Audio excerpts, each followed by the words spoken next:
Give this brother a round of applause for me, please. Thank you all very much. I got to get Cecil out from up here, and I ain't going to tell nobody, and don't y'all tell nobody. I'm a big old crybaby. Fool around had me up here crying like a baby. I used to tell them in the penitentiary when they get ready to introduce me, y'all just get me to the stage, and this is what the brothers did back in Lebanon before I got there and met Brother Cecil. They knew my favorite song was Keep Your Head to the Sky by Earth, Wind, and Fire. Woo!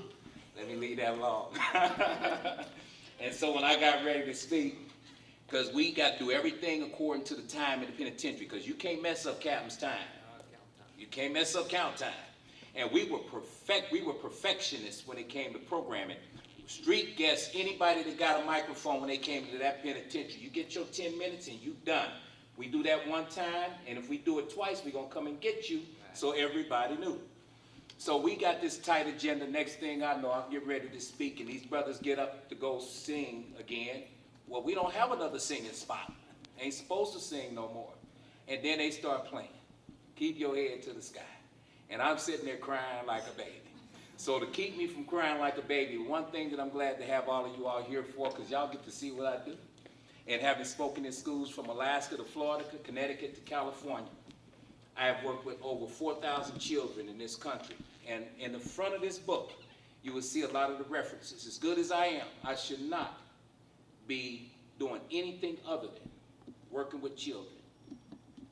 But because I'm a former felon, and dealing with the hatred that black men have for black men, which is why our buying power now is no different than it was when we were slaves, because we are still slaves. We some sorry-ass people. And I'm going to call it the way it is, because that's what God called me to do. Any black man that got power in this country that has a platform, I done met them face to face. Why ain't I all over their programs with the results that I have accomplished? Simply because I got myself out of the penitentiary, I should be on black media all over the country. If Malcolm was here today, he would not be known. You know why? Because we have now been approved, some of us, to have a platform. And we ain't gonna let no other Negroes shine better than ours. So if Malcolm was here today, wouldn't nobody know nothing about him, just like don't nobody know nothing about me. Because I am a carbon copy of Malcolm X. It was reading his autobiography that got me on track, but before I get into all of that, here's what we're gonna do. There are three very important things that we got to do to have a good life. We got to eat, sleep, and exercise. Now, I did my workout this morning. And if you did do yours, we're gonna do a real quick exercise. I need everybody up, everybody up, everybody up. Now, I done told y'all that y'all all look good. Now, let me ask y'all a question. Do I look good? Will y'all give me a round of applause?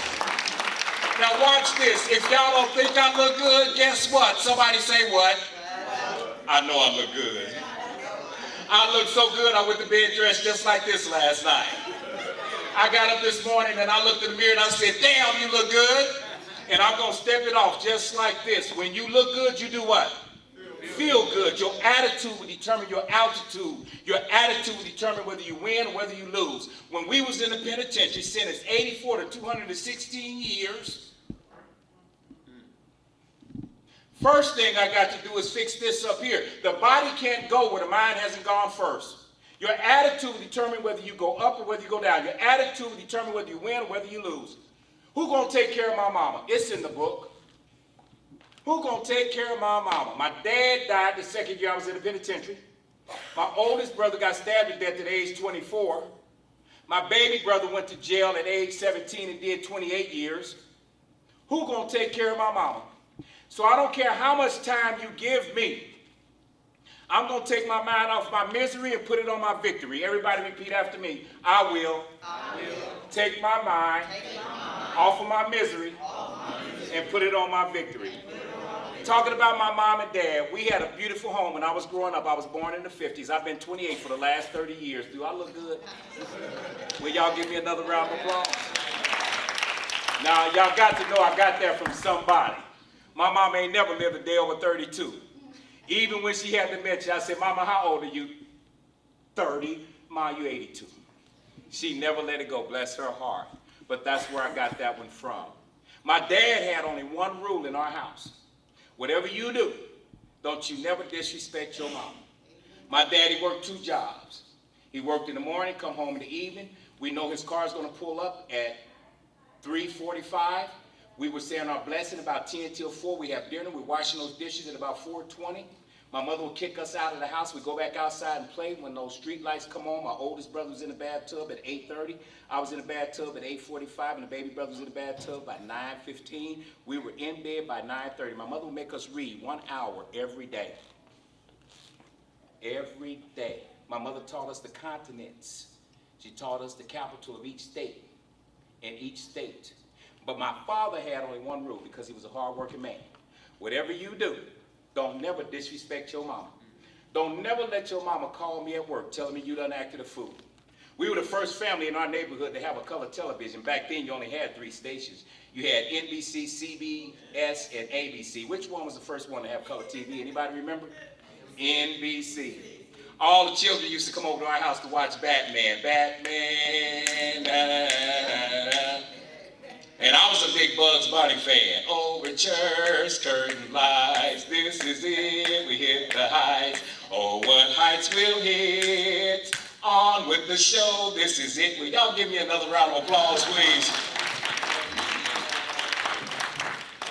I learned how to sing the Bugs Bunny song in the penitentiary 2 weeks before Thanksgiving on my way to the dining hall, and I stopped with my partner who was sentenced 345 years. His parole board date was 3025, and my parole board date was 2084.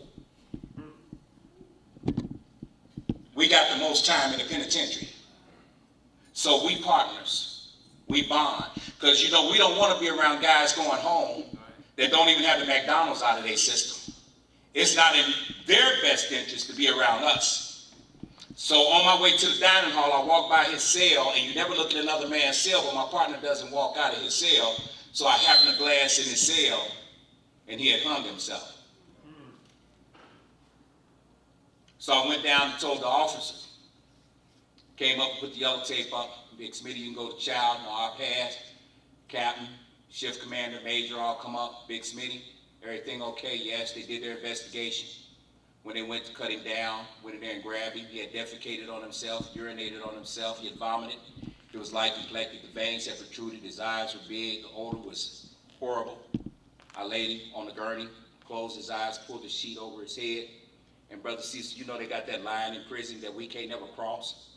So I'll push the gurney all the way to that line that you ain't supposed to cross. Major said, come on, Smitty. That's how much respect. Next word we're going to talk about. See, brothers out here don't respect each other. That's why we don't get nowhere. We some sorry people. Because by us going into the penitentiary after going through a $100,000 cocaine addiction with the gun up to my head and cleaning up, we come out and see things different than all of you all that are steady moving out here. We don't respect one another. That's our problem. See, in the penitentiary and in the streets, your life may depend on whether you respect somebody or not. But see, we don't have those elements out here. So anyway, after I returned to my cell, because now my partner's gone, this was long before I met Cecil, now I'm all alone.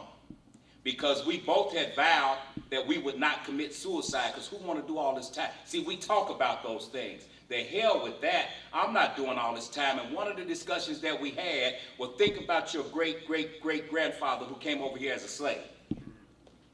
This is why we need to know our history. That's what our problem is. We don't know our history. See, I had to go to the joint to learn history. What if your great-great-grandfather had committed suicide and jumped over the boat, Walter? Woo. Because my radical mind say they would have had to kill me. But a strong man will stand up and hold his chest up, and whatever you throw at me, is that all you got? Is 84 to 216 years? Let's go. Because I'm going to get you because you're wrong. If I'm wrong, I'm going to be a man about it. But if you're wrong, I'm not going to lose. So just because you sent me here and you took my life and you raping me don't mean a thing, because I got to go take care of who? My mama. Does that make sense? So when I went back to my cell, first time in my life, I sat in front of that television and I started to put my head in my hand, which you will never see me do.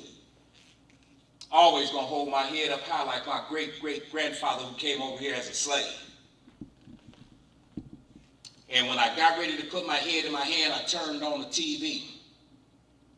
Overtures, curtain lights, this is it, we hit the heights. And I went on to the dining hall on Thanksgiving.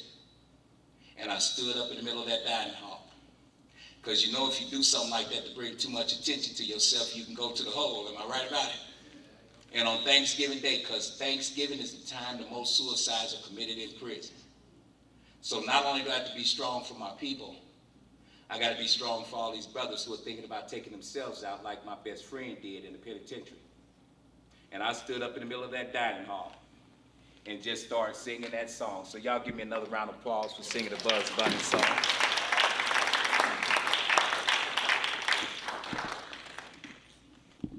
On my 16th birthday, my mama gonna whoop me for something. I can't remember what. Got a car, my grandmother bought it for me. I'm a man now, mama. And you make this your last whooping.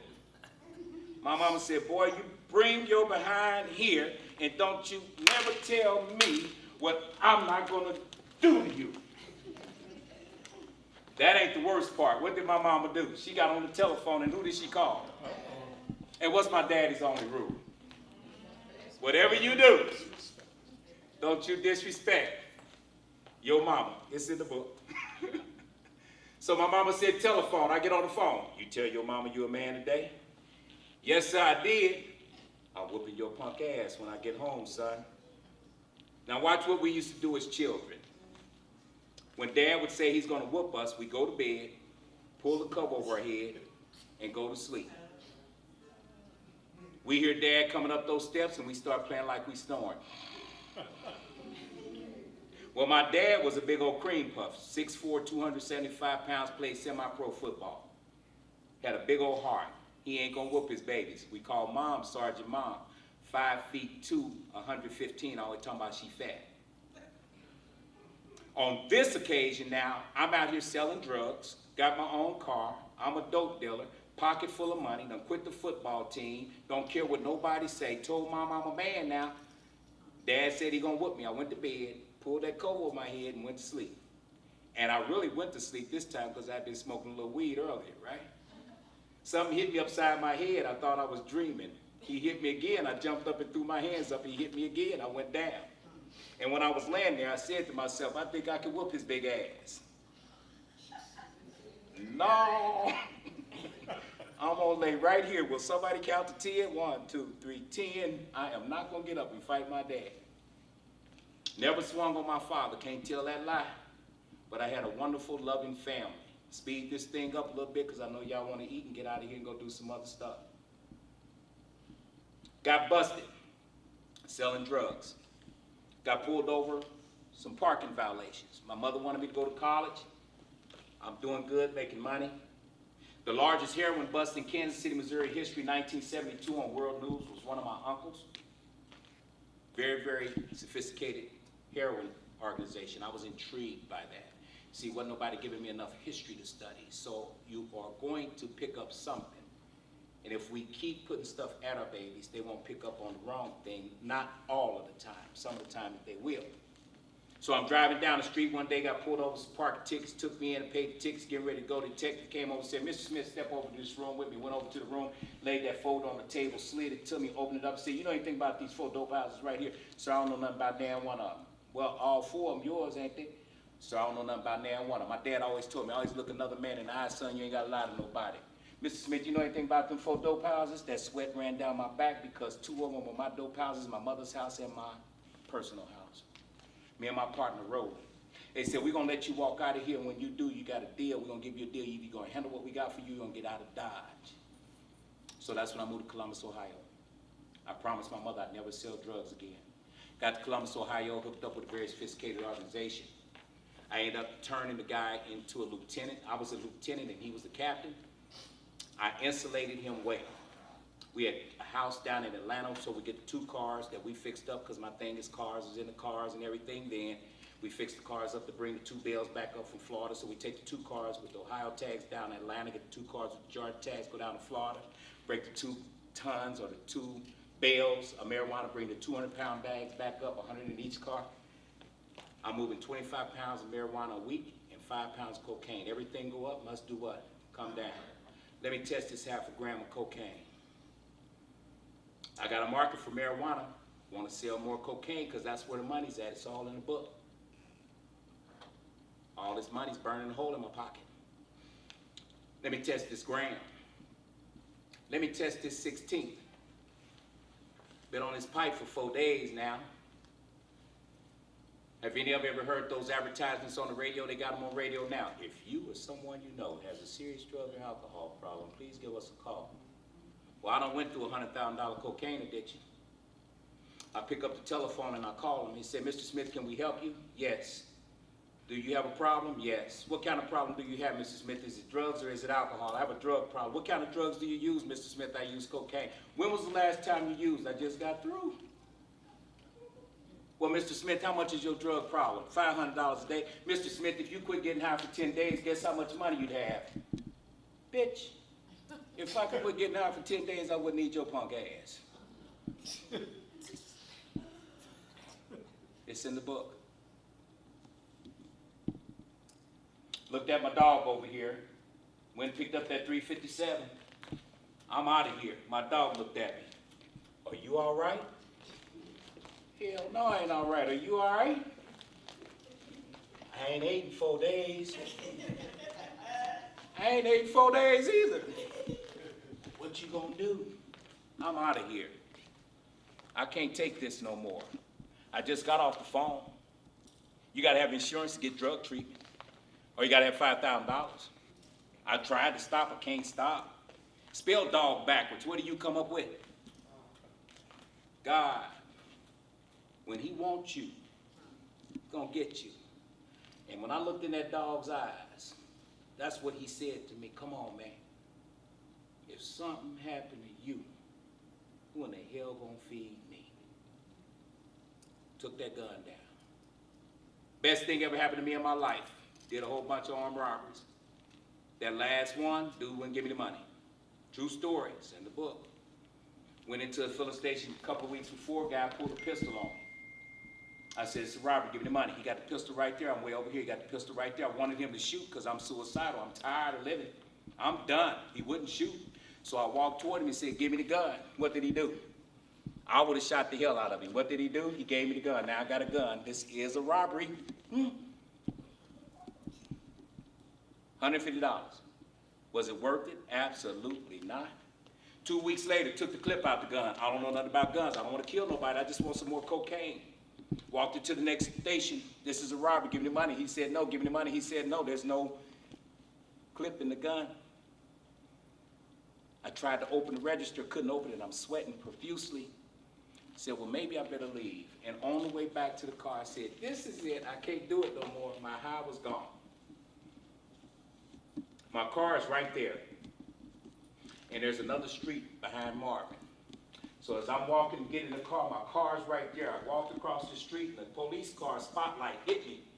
I jumped in the car, pulled off. By the way, anybody remember Jack Schmidt Oldsmobile? I'm selling cars for Jack Schmidt Oldsmobile. #1 salesman, by the way. I've set records with companies before I went to prison. That's why I got out. I ain't no dummy. Just went the wrong way. Went to Jack Schmidt, got me a job. Went in there and outsold all the salesmen, 15 salesmen. I outsold 12 out of 15 in 3 days. You know, you're supposed to wait 90 days to get a demo. They gave me one in 3 days.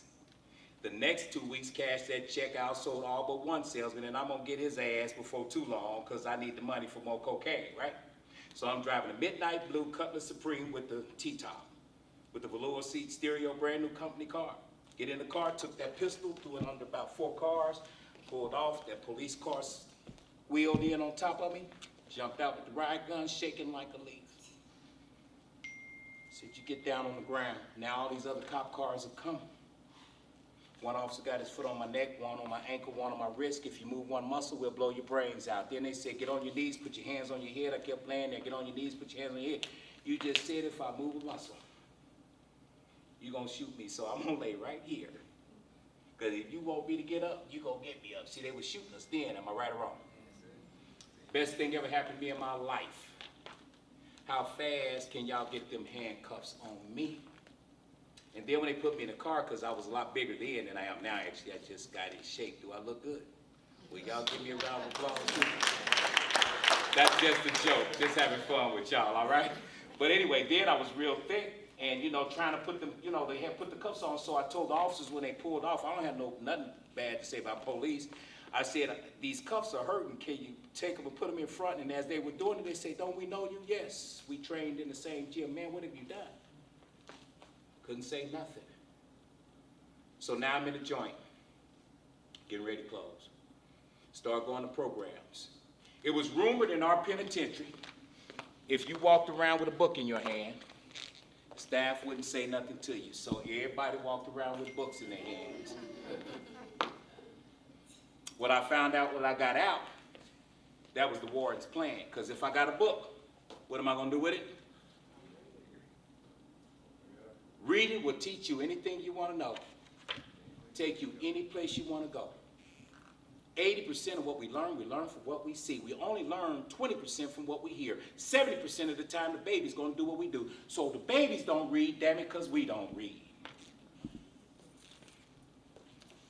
Judge Kim Brown in the house with her lovely daughter and husband. Give Judge a round of applause, please. The reason I go straight to the judge because I know they baby gonna be all right because they academically in their lives. My baby girls are in school with 3.80 and setting records running track. Give them a round of applause, please. Got to read. How many times a day? What do y'all do? Read what? Hour what? And you know what? On Saturdays, this is their first time hearing this. I be wanting to watch TV because I've been working all week because we don't turn TVs on till the evening in our house, right? And I say, y'all want to watch TV? No, that's all right, Dad. They be reading. I be wanting them to turn the TV on. They won't turn the TV on. So I'm not worried about them because it's simple stuff. So I'm in prison and I go to one of the meetings and one of the brothers, watch this, go to the meeting and I'm going to take over everything because I'm from the street, still thinking street because I'm 28. These guys' average age is 19, but they little Malcolm X's already. So they said to me, you know so much. What's the 13th Amendment of the Constitution? I had no idea. Now here's what they taught us in school. The 13th Amendment, 5th grade social studies, civics class. Abraham Lincoln wrote the Emancipation Proclamation, 1863. So to ratify that executive order, he wrote the 13th Amendment of the Constitution, 1865, and freed all of us from slavery. But watch what they don't tell us. You are free from slavery unless you are arrested and convicted of a crime. I had to go through a $100,000 cocaine addiction, a number of robberies, wrongful incarceration, to pick up a book and find out that I'm a slave. And then I went and studied Dred Scott versus Sanford, 1853 Supreme Court case. Chief Justice Taney said that no descendant of slavery had any rights that a white person was supposed to respect in America. You are better off to be treated as chattel and property than to ever be treated like a human being. Blew my wig back. I'll never use drugs again for the rest of my life. If they teach us that, make this part of curriculum. I've never seen a book in school to teach us what not to do. You give this to our babies after we taught them their ABCs, the continents and the different states and the different capitals of each state, and out of 196 countries, giving us the name of the capitals of every country in the United States. We start our babies out in preschool because if they don't do good in preschool, they're not going to do good in no other kind of school nowadays because we're throwing so much stuff at them. And then when they get 12, we give them this book and make them read it and then have dialogue on it. And then read it again because I've read Malcolm X's biography at least 5 times. I've read the Quran 14 times. I'm on it for the 14th time in my life. I've read the Bible 16 times, cover to cover. It's part of my program every morning, 20 minutes a day, every day. Ain't gonna leave no space for nobody to get me wrong again. Then I picked up a book in the law library, Judge. First book I ever touched. Fifth case, State versus Aponovich, murder-rape case. A dissenting judge is in another part of the book in a fine writing said, all the elements of murder have been proven in this case, but we failed to prove the perpetrator of the crime of murder, who's going to be put to death because it's a capital offense. All the elements have been proven, but we failed to prove that the perpetrator of the crime of murder also raped the victim. There's 6 different tests we could run on a semen sample that was taken from the vaginal cavity of the victim. I read that. The 6th test is called deoxyribonucleic acid. What is that? I discovered DNA in 1987 before it was ever used in the United States. I'm the first person in America to ever file a motion asking for DNA in prison, September 1988. They denied me access 9 times over 8 years. Then I called Jerry Revish. See, the system didn't work for me. And my attorneys, I love them to this day, but we had been denied 9 times over years. They wanted to file one more motion. I said, I'm done. They didn't want to go to the media. I said, I don't have another choice. I don't want to go back to court. Matter of fact, in 1986, the final decision from the court said, Mr. Smith, all decisions in your case, 2 days before Christmas, my Christmas present, all the decisions in your case are final. Do not write the courts no more, Mr. Smith, because we're going to give you the same thing we just gave you. I went and filed another motion. Then I wrote Jerry Revish. I wrote 500 attorneys before one said yes. I wrote the media 500 times before one said yes. I have an extensive background in marketing. Jerry Revish said, Walter, if you can prove that they took semen and saliva from your body, because I told him in a letter they took my samples, and the testing that they did, y'all, it's all in the book. The testing that they did before I went to prison, 3 different white women. By the way, one of them is my friend to this day, one of the victims. Rapist was supposed to be 5'11" tall, 6'1" tall, 6'3" tall. I ain't never been tall a day in my life. Hair didn't match. Fibers didn't match. Fingerprints didn't match. I'm O negative, non-secretor. 86% of black men are O negative. I'll fall into another minority. I'm a non-secretor. The semen sample was of secretor status. My attorney stipulated with the prosecutor to not talk about none of that. The best power in the world is the body of the mind. The body can't go where the mind hasn't gone first. So I was relentless in my pursuit. I learned about serology. I learned about DNA. I filed motion after motion. Then Jerry Revish come down and said, Walter Smith, they railroad you. I'm going to get you out of here. It took us 8 years. Give Jerry Revish a round of applause for me, please. Everybody repeat after me. I will. I will Turn my adversities into prosperity. I will turn my turn my miseries into victory. I appreciate you all coming and hearing my testimony. This thing is real simple. It simply works. This is my chief editor sitting back here, Connie. Stand up, Connie. That's okay. You stay seated. God bless her, but I met her through my best friend, Marv West. Stand up, Marv. Please stand up for me. I called Marv and asked him for a good editor, and the reason I chose Connie because she's the coolest lady I know. Give her another round of applause for me. I wanted to find someone that was very seasoned. Connie, how many books have you edited? about 100. How many have you written? About 25. I had bilateral hip replacement. I went over to see her on a walker. She come in here today after having a hip. We both were walking around on a cane for a while. Am I right? Yeah, well, I hurt my knee, then I fell on my hip again after I broke it a couple of years ago. So I don't walk as pretty as you do. Thank you very much. Give Connie another round of applause. I wanted to find the absolute best to write the best possible book. This book should be in every school in America. Simple as that. We're not going to save all of them, but we need to set it as our goal to save as many as we can. I'm working real hard to get 501c3 status, get corporations to buy tons of these, and we just drop them on the playground in a helicopter. 4 people that done bought my book from me said, I got 4 people that bought one of my books, somebody done stole their books. That's a good sign to me. Hopefully one of the little gangsters is gonna get themselves together. So when Jerry Revish and I got involved with each other, Jerry Revish went to Mike Miller. Mike Miller was getting ready to retire. It's in the book. I love meeting Mike Miller. Fantastic man. Mike Miller and I talked about my case for 3 minutes, and then we kicked it for another hour. Just fantastic. He got Bernard Jackson out. Y'all remember when Bernard Jackson was in prison? Dr. Jackson was doing the rapes. Met Dr. Jackson speaking in prison. But Bernard Jackson, what happened was, the doctor had the list of the women that he was raping in the car. He got pulled over, and they had him as a suspect, but they wouldn't pursue him because he was a doctor. But he was getting busted early in the morning with rapes was going on, but they wouldn't do nothing because he's a doctor. So finally they found the list, he was keeping a name, and then the list, one of the cops remembered, the names on the list was the names that Bernard Jackson is in prison for. Now this is from Mike Miller's mouth himself. So Mike Miller said, Walter, when I saw the names, I immediately called the prosecutor and said, we got the wrong man locked up. That's a good man. All praise be to Jerry Revish. Because Jerry went in and somebody went into a storage room and looked for my samples. And they were not cataloged where they were supposed to be. And just as they were leaving, they were on a cart, getting ready to be destroyed.